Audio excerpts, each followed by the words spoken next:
গল্পের নাম এক কাপ চা, পর্ব সংখ্যা 38, লেখা সাদিয়া খান সুভাষিনী। আজকে আমার স্ত্রীর বিয়ের সম্বন্ধ এসেছে।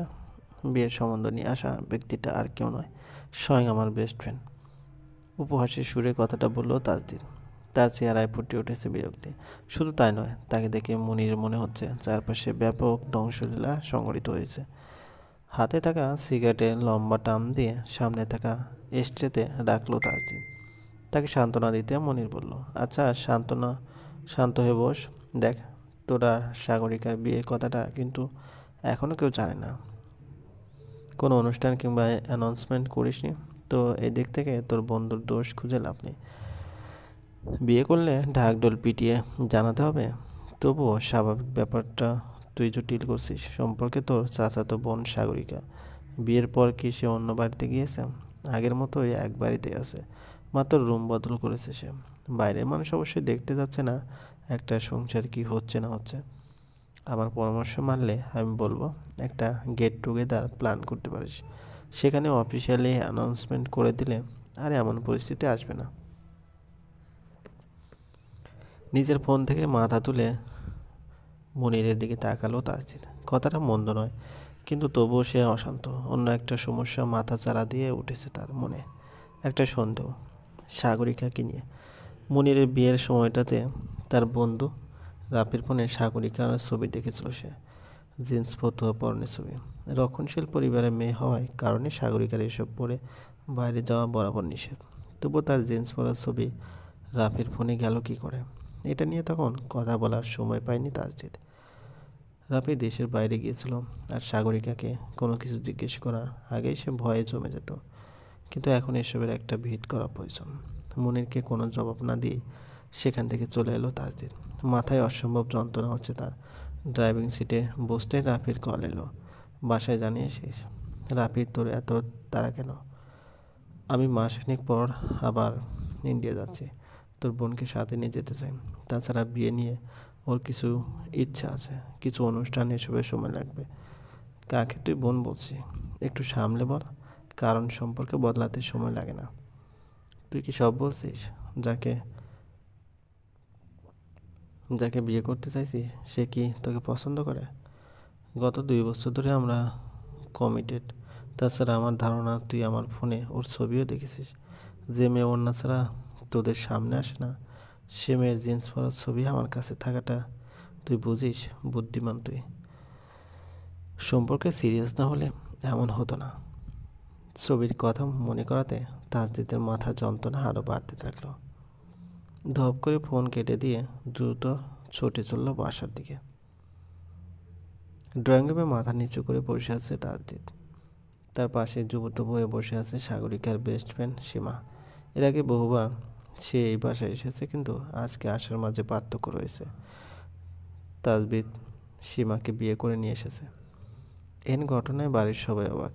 সাগরিকা যেন বেশ শিখে ফেলেছে। সে কিছুতেই তার বান্ধবীকে এই বাড়িতে মেনে নিতে পারছে না। এক দফা তাজবিদের সাথে রাগারাগি করে গিয়ে ডাইনিং টেবিলের দিকটায় দাঁড়িয়ে আছে সে। গলা ফেটে কাঁদতে ইচ্ছে করছে তার। কিছুক্ষণ পর দৌড়ে এসে তাজবিদ এবং তার বান্ধবীকে বলল, আজ থেকে তোরা দুজনে আমার জন্য মরে গেলি। আমার সামনে আসবি না তোরা।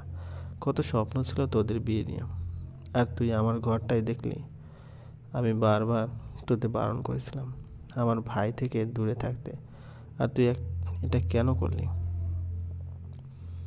সাগরিকার কথায় সীমা কোনো জবাব দিল না। সে জানে সাগরিকা তাকে খুব ভালোবাসে, কিন্তু তাদের জীবনে একটা বাজে অভিজ্ঞতা আছে।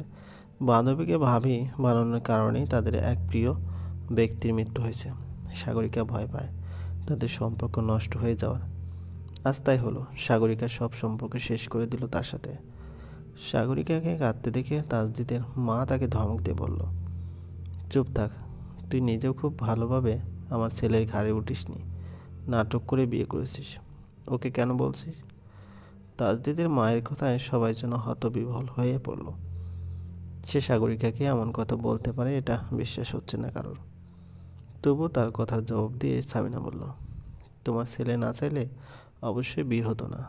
আর ঘাড়ে উঠেছে এটা কেমন কথা? তুমি বাড়ির বড়, বাড়ির বাচ্চাদের এমনভাবে বলা কি উচিত? তুই অন্তত আমাকে উচিত অনিশ্চিত শিখাতে আসিস না। নিজের পাপ আগে দেখ। আমি জানি আমি খারাপ, তাই বলে তোমাদের খারাপ হতে হবে? বিয়ে সংসার নিয়ে সব মেয়ের স্বপ্ন থাকে। সাগরিকারও আছে, তেমনি সীমারও আছে। ইকুমের ছিল না? তুইও সব নষ্ট করতে চাইনি? আর যদি বলি এসবের জন্য তোমারই দায়ী, আমার স্বামীর মৃত্যুর জন্য তোমরাই দায়ী, এবং আমার এসব ভুলে তোমাদের কিছুটা হলেও সমর্থন ছিল। কি বলতে চাইছিস? তুমি ভালো করে জানো, ইকুম এই বাড়িতে আসার আগে রাশেদের সাথে আমার বিয়ের কথা তুমি আমার ভাইয়ের কানে দিয়েছিলে। শুধু তাই নয়, সিনহা অসুখে পড়লে রাশেদকে আমার ঘরে থাকার জন্য তুমি বলতে পাবি। সামিনার কথায় তাজদিদের মা আরও রেগে গেল। তার দিকে অবাক চোখে তাকিয়ে রইল ইকুম। হ্যাঁ, তার মনে পড়েছে, সামিনার অসুখ কিংবা সিনহার জ্বর হলে ভাবি রাশেদকে ডেকে নিয়ে যেত। ঘর থেকে একগাল হেসে বেরিয়ে যাওয়ার সময় বলতো, ওর কেউ নাই রাশেদ ভাই, তুমি ওর ফেলে দিও না। কায়সার বাড়ির শেষ স্মৃতি না, তোমার দায়িত্ব। আমরা আর কয়দিন বাঁচব? বাসায় ফিরে ওসব দেখে তাজদিদের মনে হচ্ছিল তার মাথাটা যন্ত্রণা ফেটে যাচ্ছে। তার সামনে দাঁড়িয়ে সাগরিকাও কেঁদে যাচ্ছে। বাচ্চাদের মতন বায়না ধরেছে সেই বাসায় থাকবে না। তাজদিদ আপাতত কোনো কিছু পাত্তা না দিয়ে ড্রয়িং রুমের সোফায় গা এলিয়ে দিল।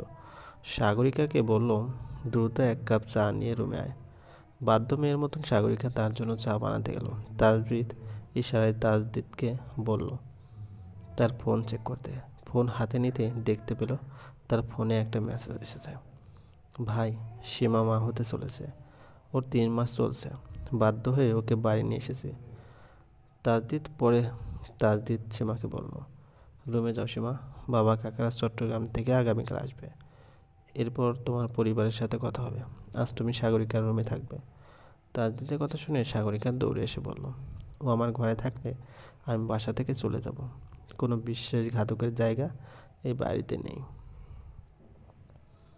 সাগরিকার কথা শুনে তাজদিদ মনে মনে বলল, তবে তোর নিজেরা এই বাড়িতে জায়গা নেই, কিন্তু মুখে তুলে কে আদেশ দিল সীমাকে উপরে নিয়ে যেতে? সাগরিকা রাগ করে ঘর থেকে বের হয়ে যাওয়ার ভান করতে তাজদিদ সকলের সামনে সাগরিকাকে তুলে নিয়ে উপরে উঠতে লাগলো। রুমে এসে তাকে বিছানায় ধপাস করে ফেলে দিয়ে পাশে থাকা টেবিল থেকে 1 গ্লাস পানি শেষ করে ফেলল। সারা পেয়ে সাগরিকা দরজা খুলতে যাচ্ছিল, তাকে টেনে ধরে নিজের সাথে মিশিয়ে তাজদিদ বলল, তোর সাথে ভালো হলে আমার চলবে না। তুই কোথাও যেতে পারবি না। যদি মরিস তো আমার সামনেই মরবি, আমার সামনেই মরে পড়ে থাকবি, তাও কোথাও যেতে পারবি না। তোর অনুষ্ঠান করে বিয়ের স্বাদ আমি মেটাচ্ছি। চলবে। গল্পটি ভালো লাগলে অবশ্যই লাইক করবেন, আর আমাদের চ্যানেলে যদি নতুন হয়ে থাকেন অবশ্যই সাবস্ক্রাইব করে পাশে থাকা বেল আইকনটি প্রেস করে রাখুন। ধন্যবাদ, ভালো থাকবেন।